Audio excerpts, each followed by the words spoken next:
다음 박정 위원님 질의해 주시죠. 차관님, 이번 9일에 외교부가 후쿠시마 원전 오염수 관련 현장 시찰단 파견하면서 이렇게 밝혔는데요. 독자적으로 오염수 처리의 안정성을 중층적으로 검토, 평가할 기회가 확보됐다 이렇게 발표했어요. 예, 그렇게. 근데 조금 전에 일본 경제산업상이 이시무라 야스토시가 한국 시찰단 오염수 안전성 평가는 아니다, 검증 작업은 아니다 이렇게 좀 전에 발표했어요. 그거는 서로 용어상의 차이라고 보고요. 무슨 용어상의 차이예요. 그러니까 우리가 똑같아. 그 대통령은 저 반컵 채웠다 그러는데 저쪽에서 나머지 채워줄 거라는데 우리 생각이 앞서서 그렇게 하는 거고 호의를 베풀면 저쪽에서 할 거다 이렇게 됐는데 우리는 검증하겠다, 평가하겠다 이렇게 외교는 발표하고 저쪽은 아니라 그러면은 그런 엇박자가 어디 있어요 지금요. 아니 그거는 저희 대통령께서도 그 아니 객관적인 지금 이거에 대해서 얘기해 보세요. 지금 이거 지금 시찰단에 대해서 지금 질문하잖아요. 우리는 이렇게 외교부는 이렇게 발표했어. 그 평가 검증할 기회가 됐다. 저쪽은 아니다 이렇게 얘기하는 거에 대해서 지금 파악하고 계세요? 그 얘기는 저도 지금 처음 들었습니다만. 그러니까 네. 우리는 이렇게 생각해서 가서 이번에 시찰단이 가면 그런 평가나 검증을 통해서 국민들이 설득할 수 있을 것 같다. 뭐 이런 거로 생각을 했는데 저쪽은 아니라 그러는데 그거에 대해서는 양쪽의 사전 작업이 안 된 거예요? 지금 내주에 그 국장급 협의를 합니다. 그 시찰단을 어떻게 운영할지에 대해서 거기서 아니 좀 그러니까 저희가 아니라 그러잖아요. 저기는 문제는 아니요. 그러면 아니 다음 주에 그거를 협의한다 그러는데 저기는 왜 발표해 버리 그런 거를? 발표라기 그게 뉴스가 어떻게 나온 거지 경위를 제가 지금 잘 모르겠는데요. 지금 저도 막 들어서. 근데 저희는 일본 저기 그 수산물에 대해서 수입 안 하실 거죠? 그 수산물에 대해서는 지금 이 수산물하고 후쿠시마 오염수 평가하는 문제는 전혀 상관없고요. 왜 상관이 없어요? 수산물에 대해서는 저희가 그 국민의 생명과 안전, 뭐 위생 이런 걸 일본이 최우선으로 해서 아까도 할 얘기했지만 겁니다. 태평양 연안도서 국가들에 대해서는 정보를 제공했는데 우리한테 제공하지 않고 거기는 분명히 반대 입장을 보였고 또 일본 자체도 체르노빌 사건 터졌을 때 프랑스로부터의 버섯 수입까지도 거부했어요. 그게 체르노빌에서 수천 킬로 떨어져 있는 데거든요. 사고 지점부터. 그런데 자기네 할 때는 그렇게 안정성을 강조하던 사람들이 우리한테는 제대로 된 정보도 안 주고선 후쿠시마 수산물 수입해라 이런 것들 말하는 게 이중성 아니에요? 그러니까 저희가 수입 안 하지 않습니까?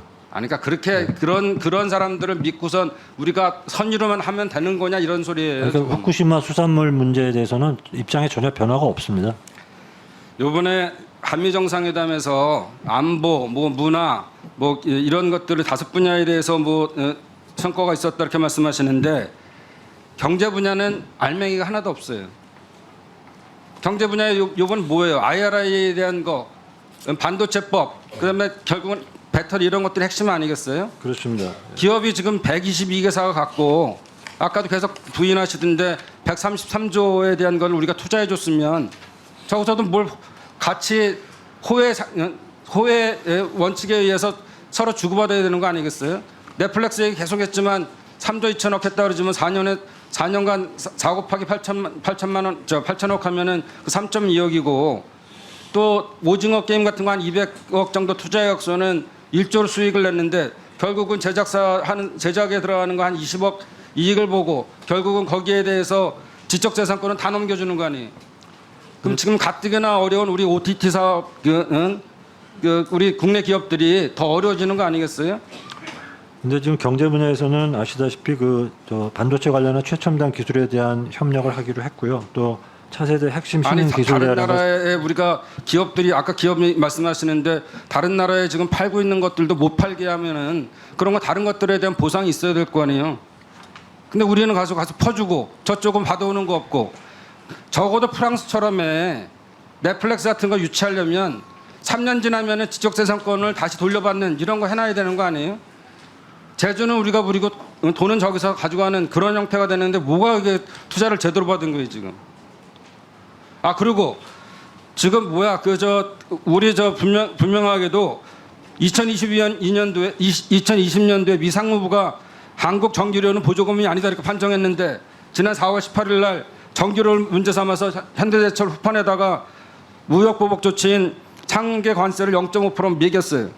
또 4월 4일에는 중국산 알루미늄 막을 우회 수출했다면서 한국의 생산업체 6군데도 반덤핑에 대한 또 상계 관세를 또 부과했어요. 이게 서로 호혜 평등에 대한 이게 방식이에요?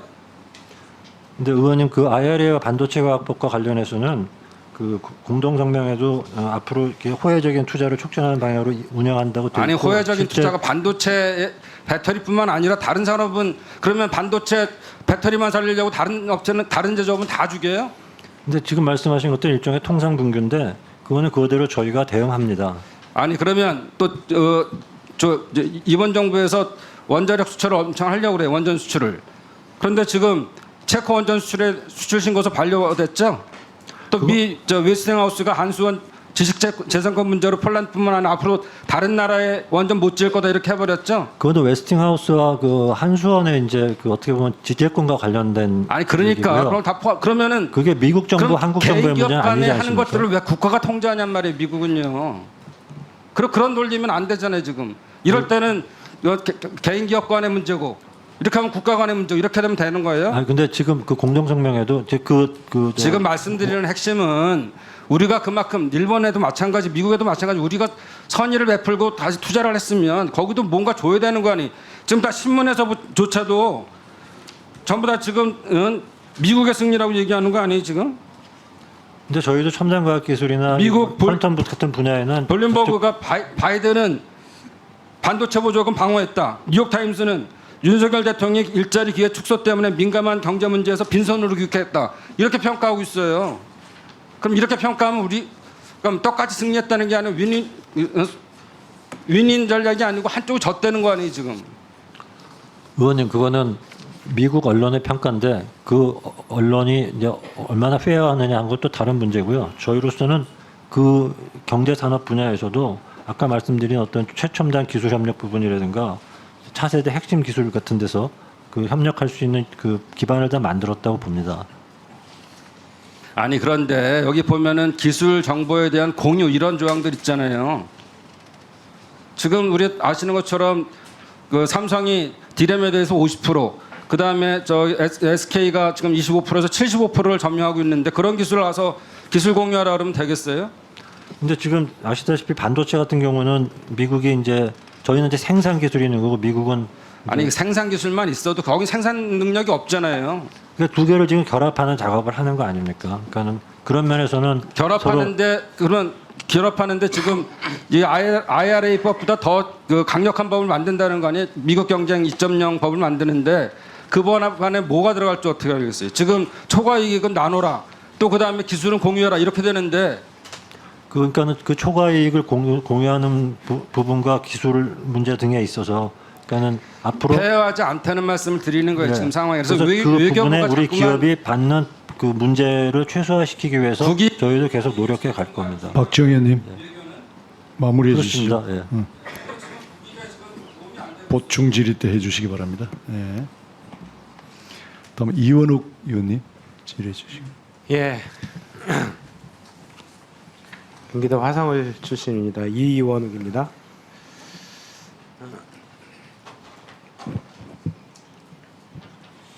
이번에 도쿄의 한일 정상회담이 며칠 날 이루어지는지는 혹시 아세요?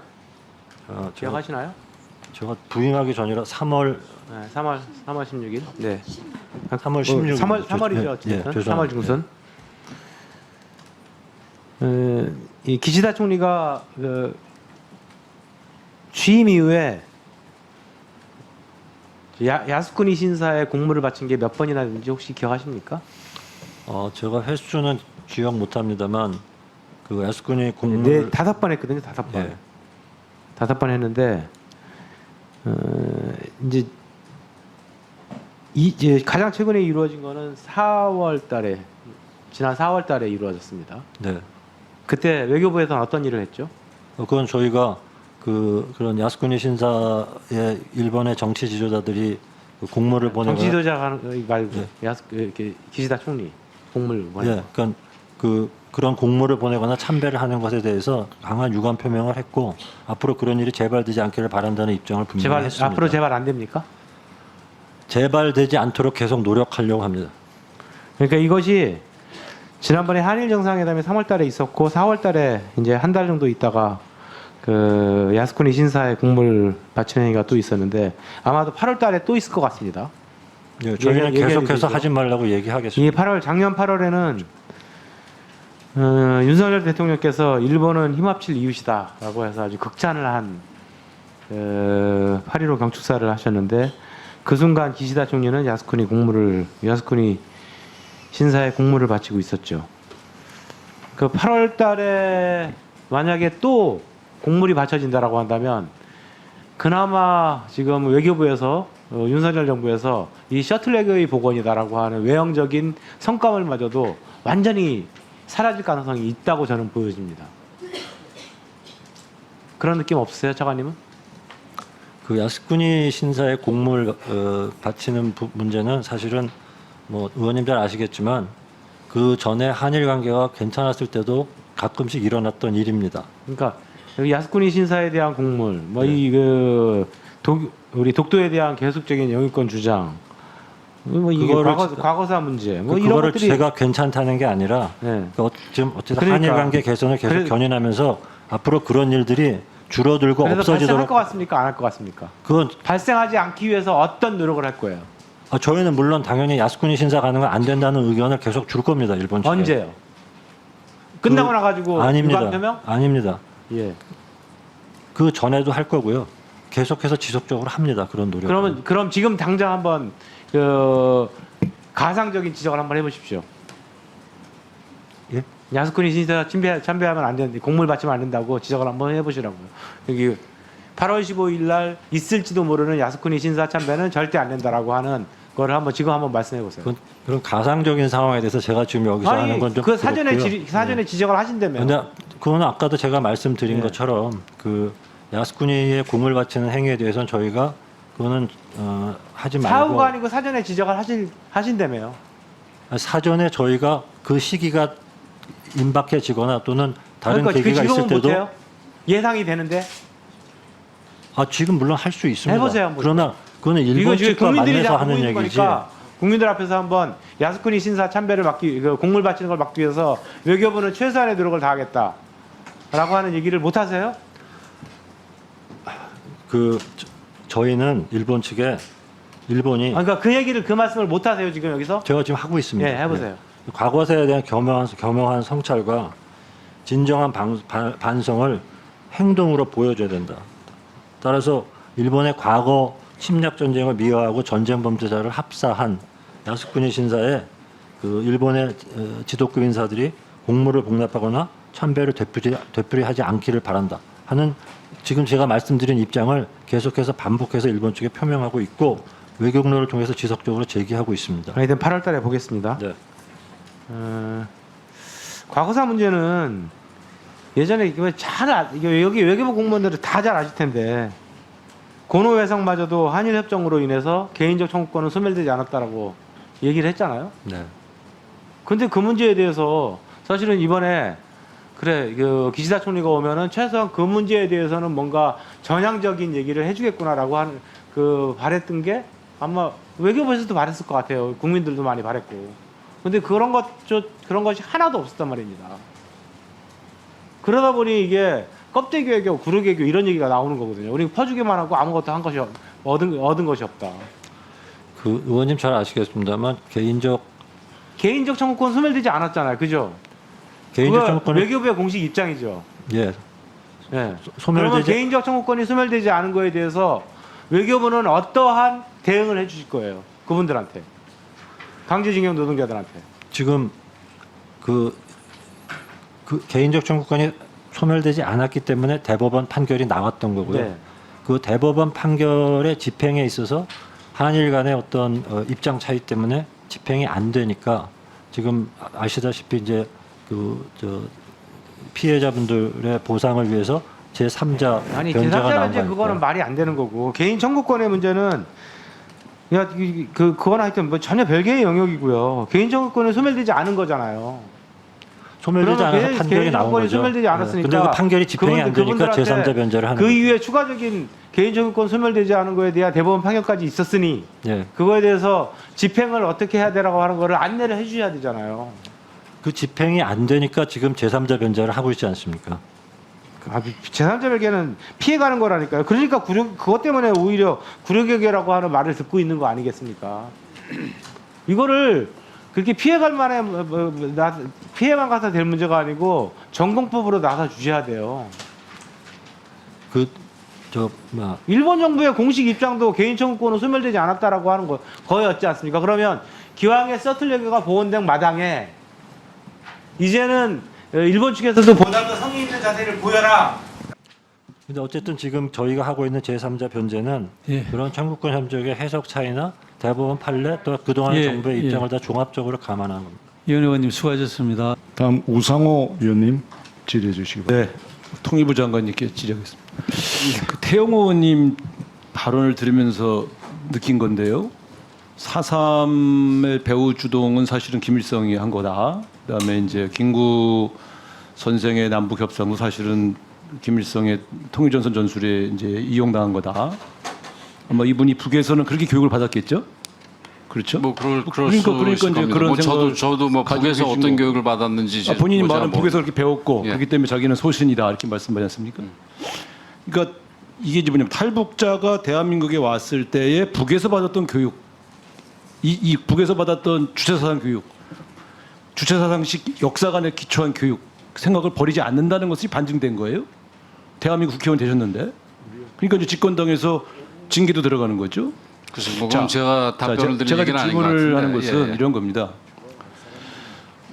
탈북자들이 이제 하나원에 들어오면 예. 이제 교육을 하지 않습니까? 그러니까 예를 들면 외국인이 귀화할 때는 시험을 봐요. 역사 교육. 예. 되게 세게 봅니다. 그 많이 떨어집니다. 역사 교육. 그리고 실제로 우리나라와 그렇게 가깝지 않은 나라에서 우리에게 가르쳤던 역사 교육과 다른 내용들도 배우고 들어왔다가 다시 공부해서 귀화 시험을 보거든요.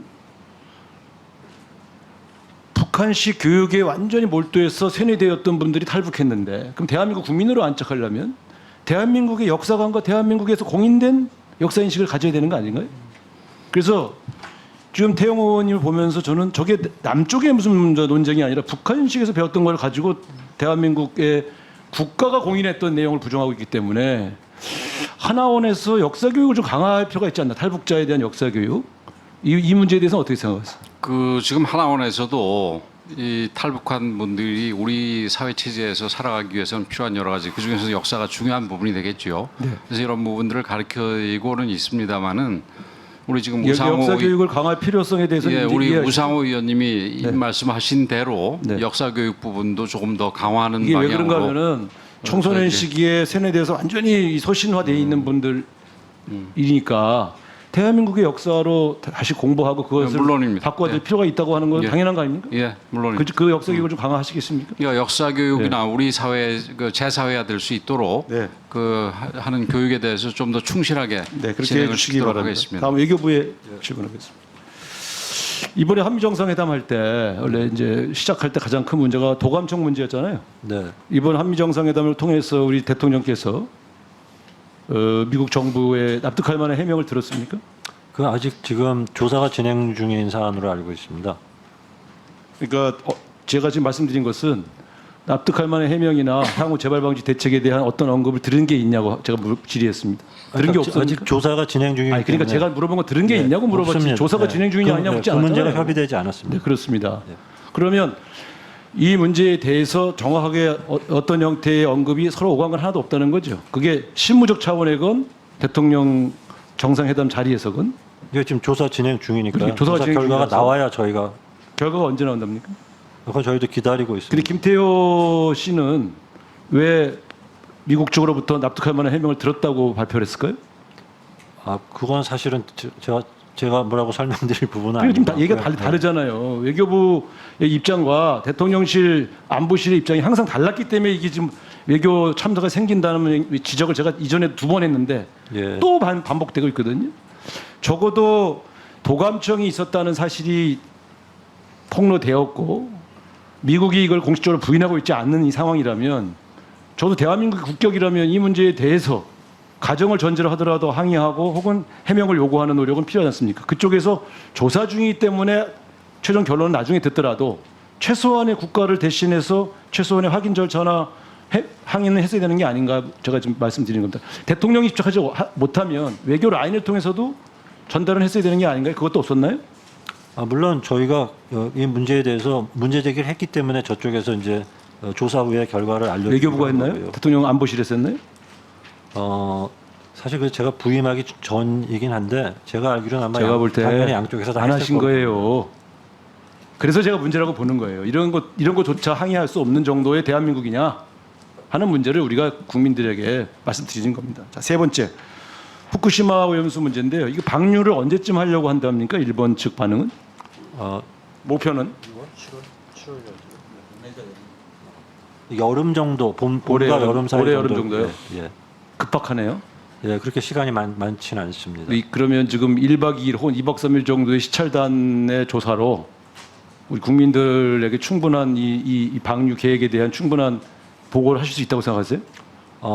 저희가 이미 방문하고 싶은 장소 같은 것들을 협의를 해오고 있고 일본도 상당히 긍정 검토하고 있고요. 그다음에 아니 이제 이 기존에 원전이라는 저희가 것은 확보한 자료도 있고 IAEA 측으로부터 받는 자료도 있습니다. 자. 예. 제가 과기정통일을 했습니다. 이 원전 문제 오래 다뤘거든요. 네. 이 문제는 1년, 2년을 조사해도 결과가 안 나오는 경우가 국내도 그래요. 오염 문제나 이런 게. 1박 2일, 2박 3일 가서 시찰해가지고 이 문제를 국민들에게 해명하실 수 있다고 생각하세요? 그거는 저희가 대한민국의 과학자 중에 1박 2일, 2박 3일 가서 이 원전의 방류, 오염수 방류가 유해한지 무해한지를 규명할 수 있는 가능성이 있다고 생각하세요? 그거는 그 전문가들이 최대한 가능하대요? 일단은 전문가들이 최대한 노력해서 필요한 조치를 또 취해야 된다. 이원욱 의원님은 과기정통위원장도 하셨어요. 예, 알겠습니다. 네. 이게 자꾸 저쪽의 방류를 사실상 허용하는 의례적인 과정이 아니냐는 국민적 불안. 저는 이렇게 생각합니다. 우리 정부가 왜 이런 문제를 떠안으려는 노력을 하시는지 잘 모르겠어요. 올 여름에 방류가 시작됐을 때 제주도와 부산 경남의 해안가에 사시는 주민들, 전남 전북 지역의 해안가에 사시는 분들이 어떤 반응을 보일지가 두렵지 않으세요? 그리고 그 문제에 대해서 제대로 항의하지 못한 우리 정부의 제대로 조치를 취하지 못한 우리 정부 책임으로 올까 두렵지 않으세요?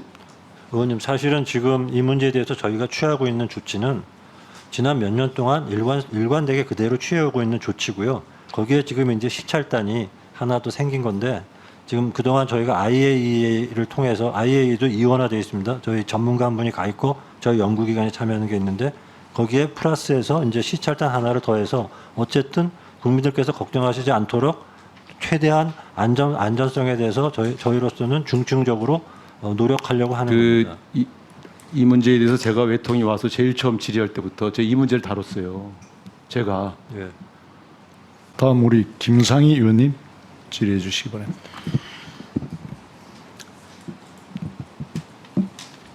네, 창환님. 네. 지금 우리 국민들은 윤석열 정부 이제 1년이 됐어요, 취임한 지. 네. 굉장히 그 성적표가 안 좋은 건 알고 계시죠? 네. 그리고 특히 이 외교 문제에 대해서 국민들이 굉장히 이제 걱정을 하고 있습니다. 특히 이제 대일 외교와 관련해서는 너무나 굴욕적인 그런 외교를 하고 있다고 국민들은 판단하고 있습니다. 이 부분은 뭐 외교부에서도 마찬가지입니다. 외교부에서도 박진 장관이 물컵에 반을 채웠으니까 일본에 성의 있는 호응 조치가 있을 것이다라고 했는데 호응 조치가 하나도 없었어요. 그런데 이번에 기시다 총리가 왔는데 기시다 총리가 예상보다 굉장히 빨리 왔죠, 그렇죠? 네. 왜 이렇게 빨리 왔습니까? 본인이 그 지난번 정상회담 후에 그 말하자면 저희 윤 대통령의 어떤 결단에 대해서 좀 더 빨리 네. 보답하는 게 좋겠다, 뭐 그렇게 빨리 판단했다고 보답하는 게 들었습니다. 좋겠다 하고 왔어요. 그럼 빨리 보답하려고 왔으면 뭔가 호응 조치가 있어야 될 텐데 실질적으로 그 앞 계속 지적되는 것처럼 호응 조치가 없었습니다. 사실은 이렇게 빨리 오게 된 것은 지금 또 사람들의 예측에 의하면 6월, 7월 후쿠시마 그 방류하는 오염수 방류와 관련해서 한국을 신경이 안 쓰일 리가 없죠, 그렇죠? 그러니까 이제 어떻게 보면은 한국을 빨리 와서 이 부분과 관련해서 뭔가 하여튼 통과 의뢰라도 해야 되겠다 이렇게 생각한 것이 아니냐 하는 평가들이 많습니다. 근데 기시다 총리가 이렇게 이제 부랴부랴 왔는데 그 외교부에서는 뭔가 호응 조치를 하라고 뭔가 사인을 좀 사전 협의가 있었습니까? 저희 무슨 그 후쿠시마 오염수 처리 문제라든가 아니 이런 것들은 후쿠시마 오염수 말고요. 지금 과거사 문제 물컵의 말씀이시죠? 반을 채우는 예. 호응 조치에 대해서 뭐 주문을 한 게 있느냐 이 말이에요. 그거는 아시다시피 지금 기조가 어떤 우리의 결단력 있는 조치를 통해서 그러니까 과감한 결단에 이게 대해서 그- 감사를 하고 있기 때문에 그쪽에서 이제 과감한 결단을 호응에 훼손시키는 일을 나오도록 한다는 것이기 외교부가 때문에 특별히 할 필요가 저희가 없다 그러진 이런 않습니다. 말씀이시죠. 예, 그냥 그렇습니다. 과감한 결단으로 끝내자. 일본의 호응 조치는 요청할 필요가 없다. 저는 그게 맞다고 맞은 것 같습니다. 처음에 박진 장관이 물컵의 반잔을 우리가 채웠으니까 일본에게 마지막 나머지 반잔도 채워줄 것이라고 얘기한 그 자체가 저는 대통령의 의중을 잘 몰랐던 것 같아요. 대통령께서는 제가 보면 처음부터 아주 수미일관하게 과거사 문제에 대해서 일본이 사과할 필요가 없다고 하는 생각을 갖고 계신 분인 것 같습니다. 그래서 지난번에 그 의제 협의를 하기 위해서 한국이 아키바 안전보장국장이 왔었죠. 네. 그렇죠. 근데 그 국장에게 기시다 총리에게 너무 부담 갖지 말라고 전해 달라고 특별하게 얘기를 했다고 합니다. 그 얘기 들으셨죠? 아니 그 얘기는 저는 못 들었습니다. 네, 못 들었습니까? 네. 정말 놀랄 일입니다. 어떻게 저는 우리 그 대통령은 대한민국 국민들하고 공감 능력이 이렇게 없으신지 모르겠어요. 정치인의 가장 큰 덕목은 공감 능력입니다. 국민들과. 특히 대통령은 말할 것도 없겠죠. 그렇죠? 그런데 대통령께서는 매번 자유, 인권을 얘기하시는데 우리 지금 그 강제동원 피해자들이야말로 이 지금 식민 시대에 가장 큰 피해, 인권의 침해를 받은 인간으로서의 존엄성을 훼손당한 그리고 그 한을 풀고자 수십 년을 애써온 사람들 아닙니까? 그렇죠? 그렇습니다. 네. 근데 어떻게 해서 이런 우리 피해자들 그리고 국민들하고 공감하지 못하시는지 저는 이해를 할 수가 없습니다. 3.1전 기념사를 비롯해서 요미우리 신문 그리고 한일 정상 그 공동 기자회견에서도 2018년 그동안의 정부 입장과 정부의 1965년 협정 해석과 다른 내용의 대법원 판단이 있었다고 하는 그런 말씀을 하시는가 하면 일본은 수십 차례에 걸쳐 우리에게 과거사 문제에 대해서 반성과 사과를 이미 표했다. 그리고 100년 전 일을 가지고 무조건 안 된다, 무조건 무릎 꿇으라고 하는 것은 받아들일 수가 없다. 하버드 강연에서도 과거사가 정리되지 않으면 한 발자국도 나갈 수 없다는 생각에서 벗어나야 된다. 이 보면 사과할 필요 없다는 거예요. 제가 이해하기로는 어떻게 대통령이 이렇게 국민들하고 생각이 다를 수가 있습니까? 그리고 지금 일본 언론, 일본 정계 정말 과감한 결단 그리고 바이든에게도 아주 극찬을 받았습니다. 그래서 이번 한일 그 정상외교 그리고 한미 정상외교를 통해서 우리 국민들이 얘기하는 것은 오므라이스 얻어먹고 오고 기타 선물 받아가지고 왔다. 이렇게 얘기합니다. 미국도 마찬가지입니다. 미국에 가서 우리 국민들이 가장 원했던 것이 무엇입니까? IRA나 반도체법과 관련한 우리 그 기업들의 이 어려움을 대통령이 가서 더군다나 한일 정상회담에서 과감한 결단으로 바이든 대통령을 기쁘게 해드렸으니까 이것을 해결하기를 기대했는데 아무것도 하지 않았죠. 그렇지 않습니까?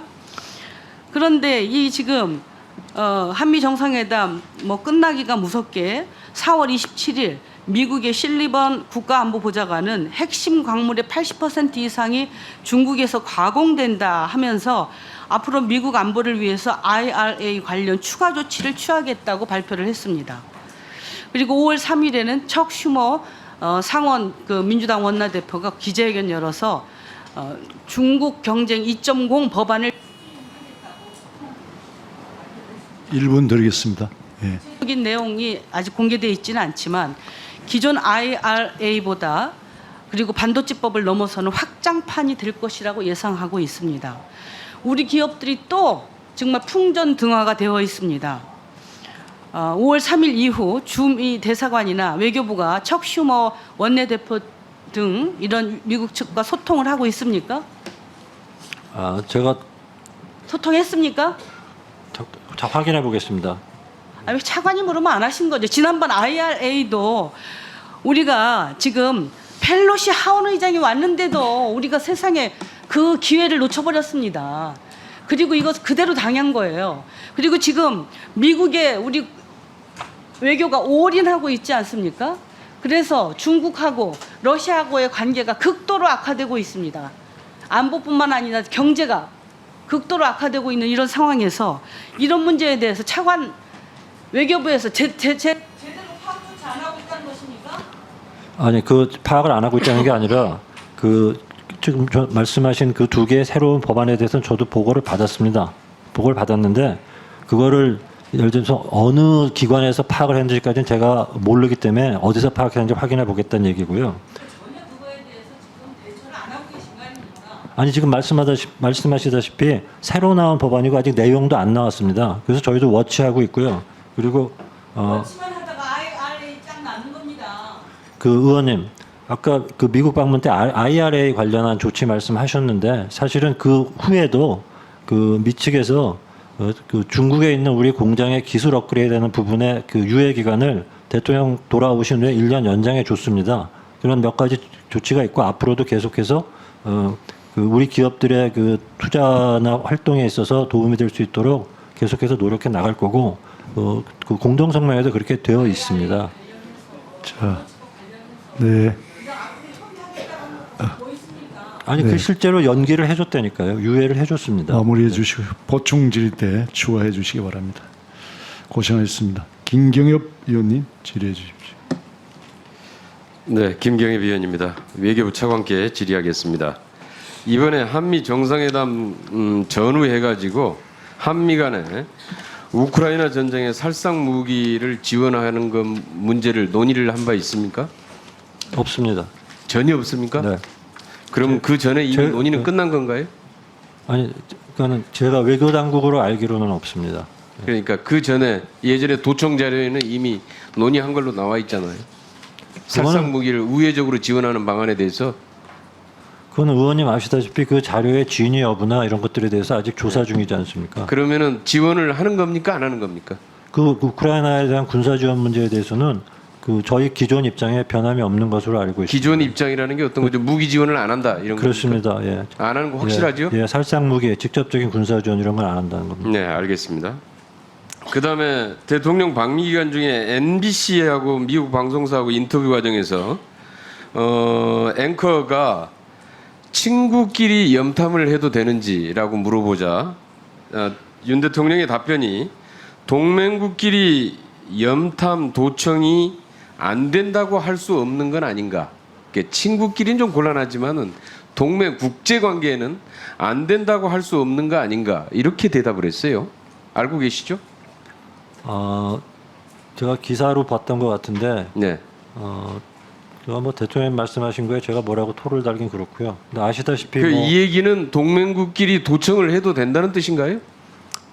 제가 도청을 해도 된다 안 한다고 말씀드리기 전에 뭐 몇 년 전에도 미국과 독일 간에 서로 도청을 해서 한번 언론에 크게 난 적이 있습니다. 그러니까 이 주권 국가 간에 도청이 있으면 당연히 이 부분에 대해서 항의하고 사과를 받고 재발 방지 대책을 만들고 해야 되는 게 주권 국가의 기본 아닙니까? 그러니까 저희가 얘기를 했고 저쪽에서 지금 조사를 하고 있고 그 조사 그런데 결과에 하도 따라서 한국 정부가 얘기조차를 안 하고 있으니까 미국 언론이 답답해서 물어보는 거잖아요. 친구끼리 염탐해도 되느냐, 도청해도 되느냐라고 물어보는데 그 기회를 이용해서 도청은 안 된다고 생각한다 명확하게 했어야죠. 그런데 대답이 이게 뭡니까? 동맹국끼리 염탐 도청이 안 된다고 할 수 없는 거 아닌가? 해도 된다는 얘기잖아요. 이렇게 대답을 합니까? 아까도 말씀드렸다시피 대통령의 말씀에 제가 뭐라고 답변 드릴 위치는 아닙니다. 그다음에 바이든 대통령은 한국이 미국에 투자를 유치한 게 한국으로부터 미국에 투자를 유치한 게 1,000억 불, 약 133조 원을 투자를 유치했다.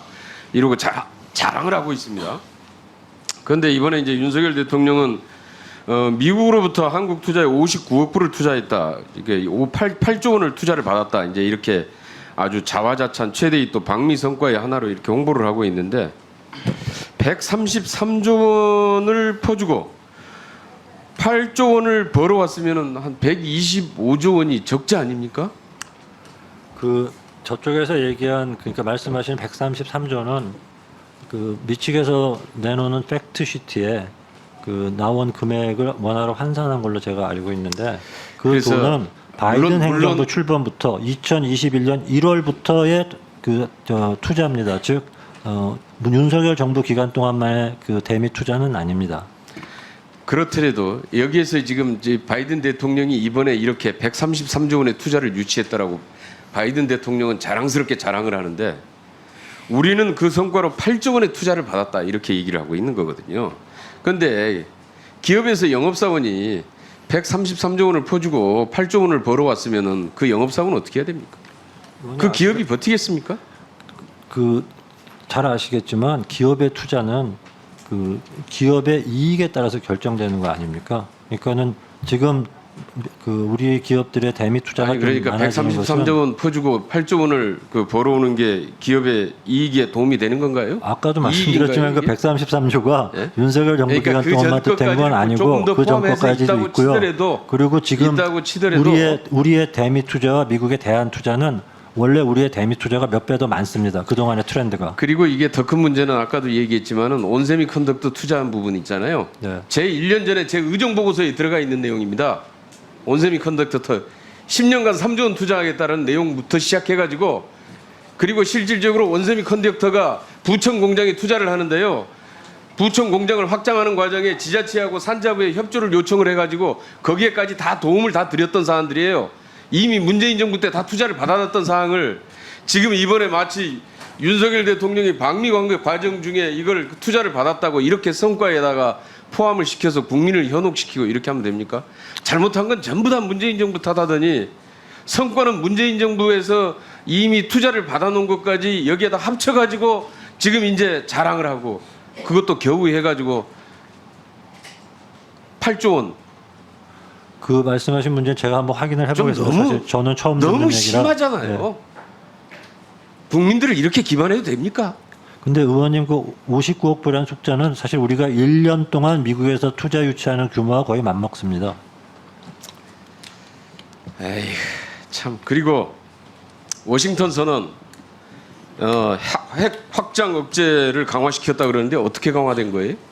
아, 이전 거하고 어떻게 달라졌습니까? 저희가 거기서 자체 핵무장을 하지 않겠다는 얘기를 한 적도 없지만 김경일 저희가 의원님. 자체 핵무장을 하겠다는 입장도 아니지 않습니까? 마무리 해 주십시오.